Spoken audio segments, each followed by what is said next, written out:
다절까지를 한 절씩 교독하겠습니다. 마태복음 23장 13절에서 24절입니다. 제가 먼저 읽겠습니다. 화 있을진저 외식하는 서기관들과 바리새인들이여, 너희는 천국 문을 사람들 앞에서 닫고 너희도 들어가지 않고 들어가려 하는 자도 들어가지 못하게 하는도다. 서기관들과 바리새인들이여, 너희는 교인 한 사람을 얻기 위하여 바다와 육지를 두루 다니다가 생기면 너희보다 배나 더 지옥 자식이 되게 하는도다. 화 있을진저 눈먼 인도자여, 너희가 말하되 누구든지 성전으로 맹세하면 아무 일 없거니와 성전의 금으로 맹세하면 지킬지라 하는도다. 썩은 맹인들이여, 어느 것이 크냐, 그 금이냐, 그 금을 거룩하게 하는 성. 너희가 또 이르되 누구든지 제단으로 맹세하면 아무 일 없거니와 그 위에 있는 예물로 맹세하면 지킬지라 하는도다. 맹인들이여, 어느 것이 크냐, 그 예물을 거룩하게 하는 제단이냐.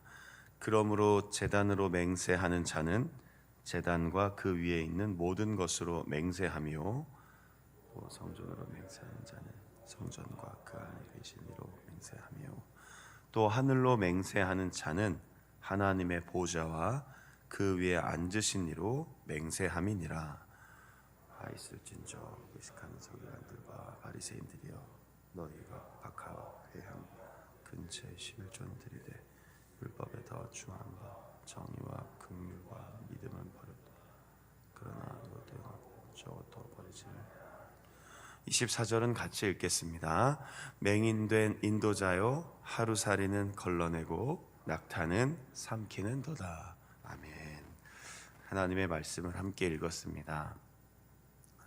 마태복음 23장 말씀을 함께 읽었는데요, 오늘은 하나님의 진노를 피하는 방법이라는 오늘과 내일 똑같은 제목으로 말씀을 나누려고 하는데요, 피하는 길, 또 피하는 방법이라는 제목으로 잠시 설교하도록 하겠습니다. 23장은 신약 성경에 나오는 예수님의 이야기 중에 상당히 무겁고 좀 날카로운, 그리고 공개적인 책망이 담겨 있는 본문입니다. 바리새인들과 율법학자들에게 이토록 좀 무섭게 다그친 적이 또 있을까 싶을 정도로 1절부터 12절은 어제 주일 본문이어서 저희들이 새벽 기도를 주일에 하지 않기 때문에 같이 읽지 못했는데, 그들의 잘못과 행위를, 특별히 위선을 지적하면서 예수님이 화 있을진저라고 이야기를 시작합니다. 화, 그리고 재앙이라는 단어입니다. 감탄사를 통해서 유대인들은 아주 극한 재앙이나 고통스러운 일이 임할 때 애통해했던 표현입니다. 그러니까 화로다,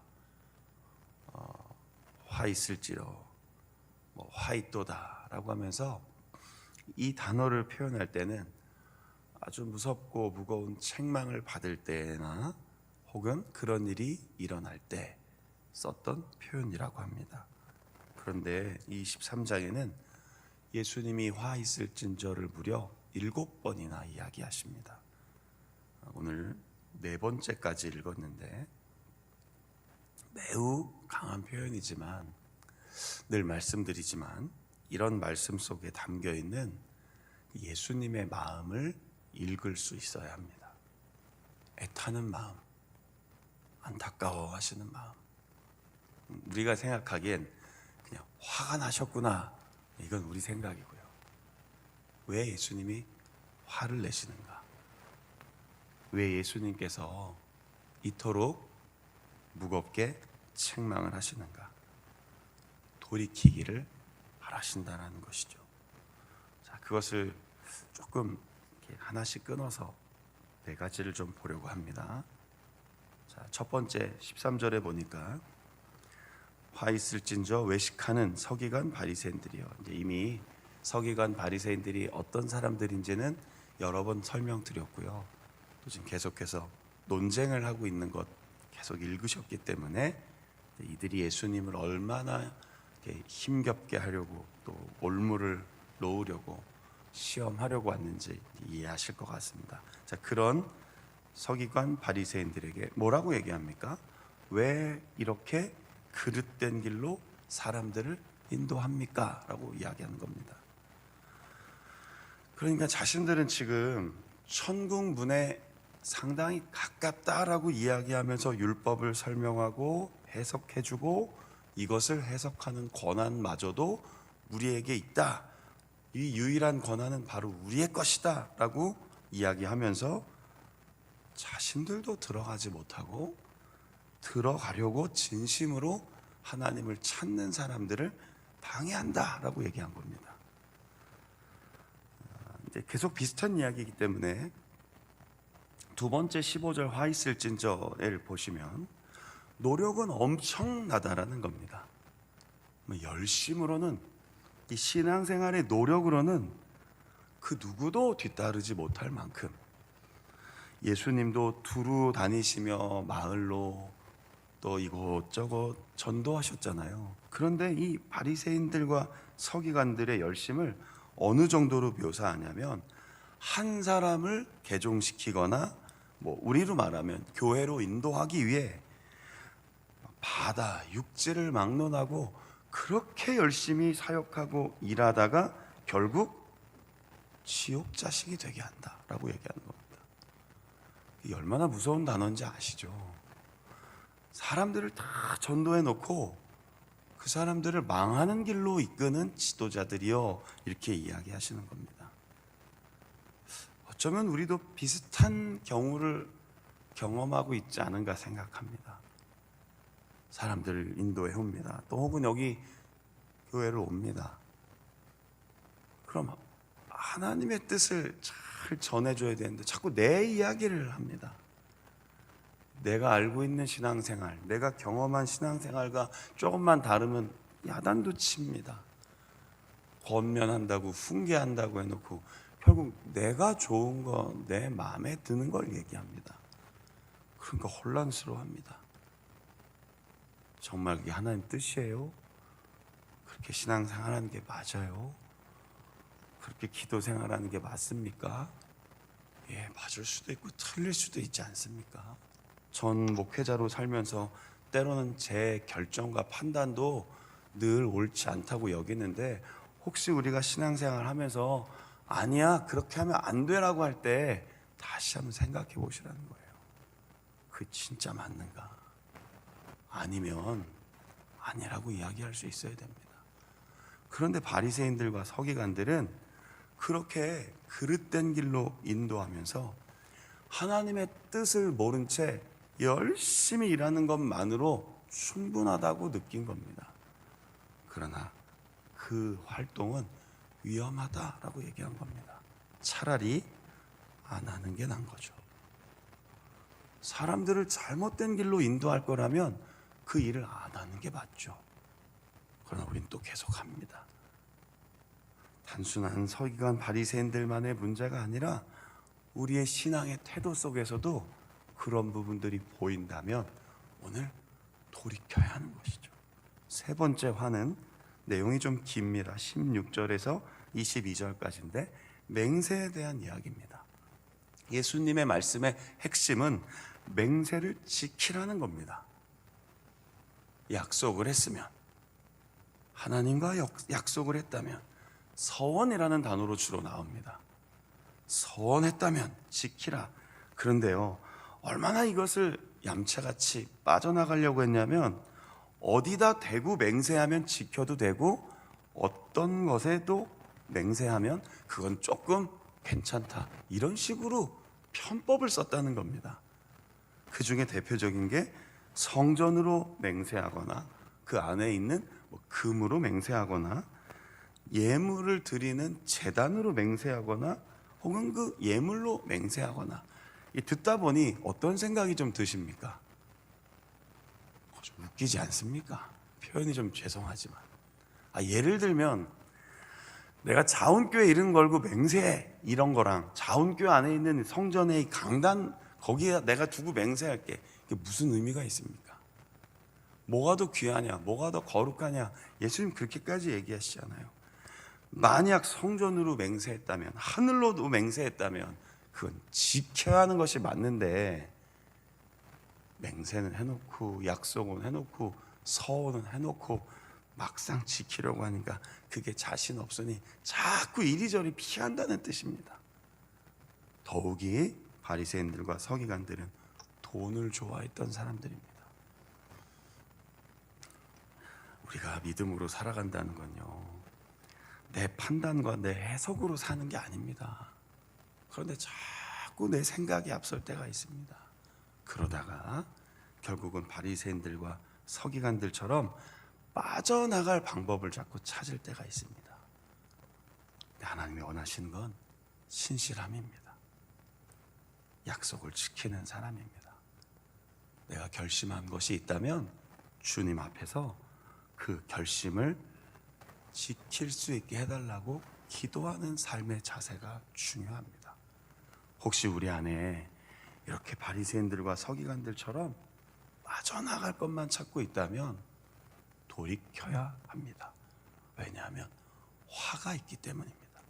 마지막은 조금 더 내용이 짧은데 어떤 내용이냐면, 세밀한 율법 조항 때문에 더 중요한 것을 놓치는 모습에 대해 지적을 하셨습니다. 11조 너무나 중요하죠.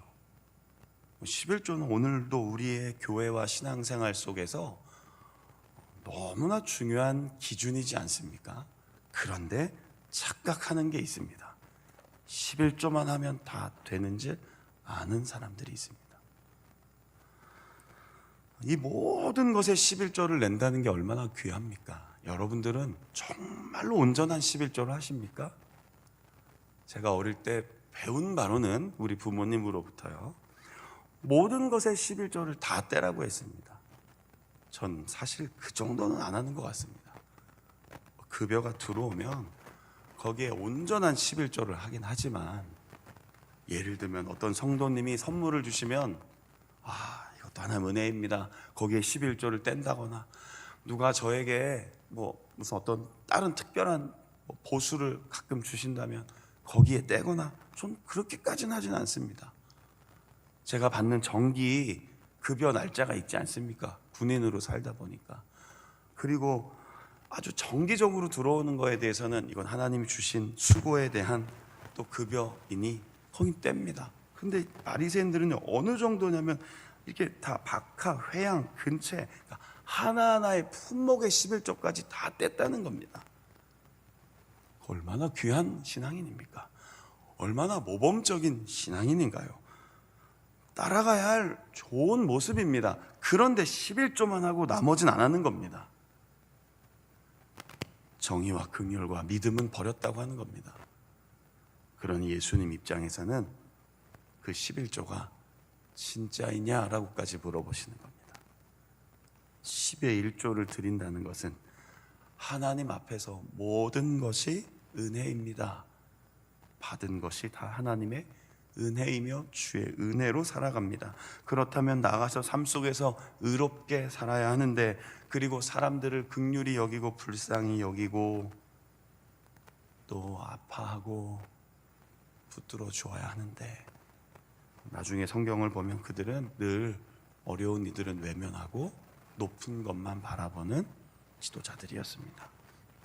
믿음을 버렸다고 했습니다. 그걸 마지막에 24절에 이렇게 표현하죠. 맹인된 인도자요. 계속 맹인이라고 합니다. 계속 앞을 보지 못하는 사람들이라고 지적합니다. 그러면서 뭐라고 좀 마치 우리로 말하면 좀 비유, 격언, 속담처럼 하루살이는 걸러내고 낙타는 삼키는도다. 이게 뭐예요? 작은 건 피하는데, 작은 건 걸러내는데, 큰 부정함에는 외면하는구나. 작은 규정에는 연연하는데 큰 하나님의 뜻은 저버리는구나. 여러분 어떠십니까? 신앙생활하면서 그렇지 않으십니까? 가끔씩은 예를 들면 이런 겁니다. 제가 큐티 연구하는 그 본문 책 보니까 이런 표현이 있더라고요. 예배 시간에 5분 늦는 건 막 엄청 민감하다는 겁니다. 막 문 앞에서 예배 늦으면 안 된다고, 막 예배 늦으면 안 된다고.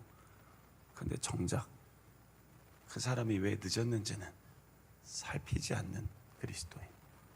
엄청 찔렸습니다. 저도. 예배 시간 늦으면 안 되죠. 그건 너무나 중요한 거죠. 하나님과의 약속인데요. 그런데 왜 이 사람이 예배 시간에 늦을 수밖에 없었는가? 물론 게으르고 나태해서 늦었다면 권면해야죠. 예배 늦으시면 안 됩니다. 가급적이면 예배 시간은 잘 지키시는 게 좋습니다. 그게 맞는 거죠. 그런데 예를 들면 예배 시간 늦으면 막 문 꽉 닫아버리고 이거 하나님이 기뻐하시지 않아요 하면서 그 사람이 왜 늦었는지는 알아보지 못한다면 그게 바리새인 서기관들과 똑같다는 겁니다. 왜 늦으셨어요? 그러셨구나. 얼마나 힘드셨습니까? 아유, 늦었어도 이제라도 오신 게 다행이네요. 예수님 보시기에 바리새인 서기관들이 그런 신앙생활이 아니었다는 겁니다. 작은 실수에는 너무 엄격한 거죠. 그러나 오래된 상처와 아픔과 불의한 것에는 무뎌지는 겁니다. 어떤 거는 지켜도 되고 어떤 거는 지켜도 되지 않는다는 생각을 자꾸 갖는 겁니다. 하나님은 다 버리지 말라 그랬습니다. 예수님을 통해 이것도 저것도 다 행하여야 한다. 그러다 보면 우리는 무엇을 발견하게 됩니까? 우리의 연약함을 보게 됩니다. 그러니까 당연히 남을 비난할 수가 없어지게 되는 겁니다. 신앙생활을 하면 할수록 내가 이것을 다 온전히 지킬 수 있는가? 지금 4가지 화 있을진저를 돌아보니 이거 정말 내가 더 이런 신앙인이었구나를 깨닫게 되어서 사람들에게 뭘 얘기하고 뭘 자꾸 가르치려고 하고 뭘 자꾸 말하려고 하는 게 아니라 주님, 제가 부족하군요. 제가 참 연약하군요 라고 돌아설 텐데 이상하게도 신앙생활을 오래 하면 반대가 돼간다는 거죠. 나의 흠은 괜찮은 것 같아 보이고 이제 신앙생활의 연륜과 경험이 쌓이면 못하는 사람들 천지가 보인다면 이미 우리는 뭔가요? 맹인된 인도자여가 된 겁니다. 맹인된 인도자, 맹인된 목사, 맹인된 교회 성도. 오늘 한번 들여다보십시오. 내가 정말 맹인은 아닌가? 다 안다고 착각하고 있지 않은가? 난 다 알고 있어서 저 한심한, 저 연약한 맹인된 인도자가 되기보다 예수님 어떤 얘기를 하십니까? 차라리 그 눈을 뽑고 천국 가는 게 낫다고까지 얘기하셨습니다. 차라리 그 손, 발 자르고 천국 들어가는 것이 낫다. 얼마나 안타까우셨으면 이렇게 이야기하셨겠습니까? 말씀을 마무리하면서 서두에 말씀드렸죠. 예수님의 이런 책망과 무거운 이야기는 화가 나셔서 진노하시는 것에서 그치는 것이 아니라 그만큼 바리새인 서기관들까지도 하나님의 마음을 알고 돌아오기를 바라셨다는 겁니다. 우리에게도 마찬가지입니다. 우리에게도 주시는 그 말씀을, 그 마음을 깨닫고 하나님이 기뻐하시는 그런 선한 그리스도인, 하나님의 뜻을 잘 이루며 믿음 위에 굳게 서는 그런 나 자신이 되기 위해 오늘 이 새벽에 기도하시고 또 묵상하시고 또 어떤 부분에 있어서 나의 연약함이 있는지 돌아보며 주님 도와주십시오라고 구하며 믿음으로 오늘 하루를 살아가시는 성도님들 되시기를 축복합니다. 기도하겠습니다. 하나님, 무겁고 엄한 말씀이지만 그 말씀 안에 담겨 있는 예수님의 돌아오기를 바라시는, 바꾸기를 바라시는, 변화하기를 원하시는 주님 마음을 놓치지 않게 하옵소서. 우리도 어쩌면 예수님이 말씀하신 바리새인 서기관들과 같은 모습이 있는지도 모르겠습니다. 그릇된 방향으로 인도하거나 잘못된 열심을 하거나 주님 이거 지키겠습니다, 주님 이것을 서원합니다, 주님 이것을 제가 꼭 해내겠습니다 해놓고도 피하려고 하고 잊어버리고 외면하고 있지는 않았는지 돌아봅니다. 작은 것 하나 때문에 큰 하나님의 뜻을 저버리진 않았는지, 작은 것 하나에 집착하다가 더 큰 것을 놓치진 않았는지 돌아봅니다. 맹인된 인도자가 되지 않고 맹인된 성도가 되지 않고 눈을 뜨고 주의 말씀을 보고 기도하며 하나님 나라의 백성답게 은혜와 평강 안에서 살아갈 수 있도록 인도해 주옵소서. 돌아보고 다른 사람 보지 아니하고 내 안에 잘못된 점이 있다면 돌이킴으로 주님 마음으로 오늘 하루를 살아갈 수 있도록 인도하여 주옵소서. 기도하고 간구하는 제목에도 응답하여 주옵소서. 그리고 하나님의 뜻을 구하며 온전히 보냄을 받고 주의 사랑에 머물고 끝까지 믿음으로 서는 우리의 삶이 되게 하옵소서. 우리 주 예수 그리스도의 이름으로 감사하며 기도드립니다. 아멘. 주기도문으로